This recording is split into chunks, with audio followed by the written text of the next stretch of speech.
Alright, we've got one more video here from Chapter 9, which is on transformations, and we're going to talk about symmetry, which is not a transformation. Symmetry deals with some of our transformations, though, especially reflections, where it has to be the same distance away on the left and the right of our line, or above and below, where it needs to be symmetrical. So this ties into this chapter. Now there's two main types of symmetry we're going to focus on: point symmetry and line symmetry. Point symmetry is also called rotational symmetry, which you've already learned.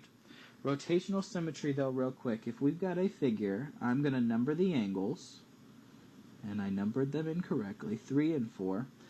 Point symmetry or rotational symmetry asks you how many times you can turn that figure and it still looks the same.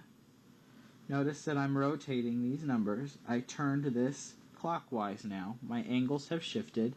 I could turn it again. Can turn it one more time,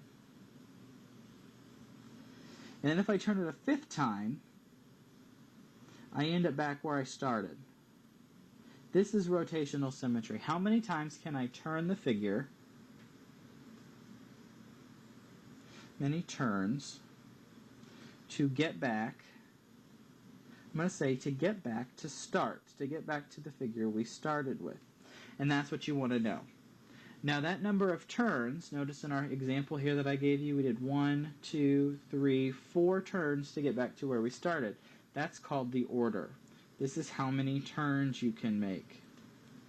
Okay? So the order is how many times you can rotate a figure and still have it look the way that the original does. And not back to the original, though. We have to keep turning until we get back to the original. So how many turns can you make till you get back to the original? Now the magnitude is the angle of the turn. Alright, to figure it out, there are 360 degrees in the circle, so we would take 360 and we divide it by whatever our order is. In this case, 360 divided by 4 equals 90, so our magnitude in this case is 90. If our order was 10, we would do 360 divided by 10. Our magnitude would be 36 degrees. That's the angle we turn it each time so that it still looks the same. And that's point symmetry or rotational symmetry. Line symmetry is something that we're more familiar with. Line symmetry is where we can fold a figure. If we folded it on a line, it would look the same on the left and the right. I've got two examples here. We have a rectangle. I could fold this rectangle right here, and the right side of my rectangle looks exactly the same as the left. Now, my line's not exactly in the center, but you get the idea. The left side would match up exactly with the right side. I could do another one through the center horizontally, so that the top would match up with the bottom. So this has two lines of symmetry. A lot of people think a rectangle would fold right here. It doesn't.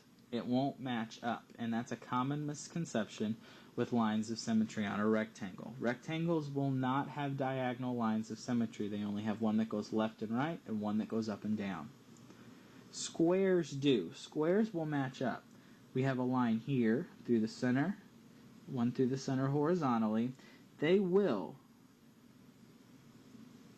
go diagonally. So our square ends up having 4 lines of symmetry, whereas our rectangle only had 2.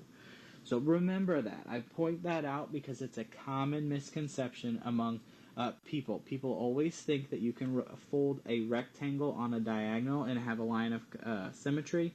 No, it doesn't work that way. If you're still confused about that, I'd tell you to go get a piece of notebook paper and fold it on the diagonal from corner to corner, and you can see that they don't match up exactly. The other two corners don't fall into place so that they match up. That's a perfect example, okay? Now there is a third type of symmetry, and it's plane symmetry. We aren't going to focus on this, but I'm going to tell you what it is. Plane symmetry deals with three-dimensional objects. So it would deal with a cube. How many planes can you draw in this cube so that it's symmetrical about the top and the bottom? That's what it wants to know. That's what plane symmetry is. How many planes cut this cube symmetrically,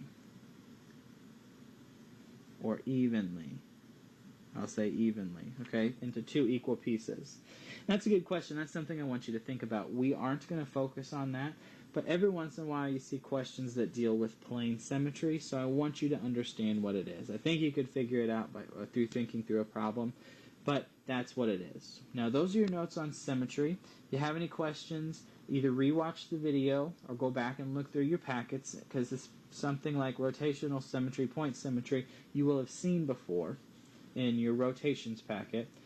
If you have questions, either rewatch the video or bring them to class next time, because we're going to take this a step farther, and we'll deal with more symmetry when we get to class.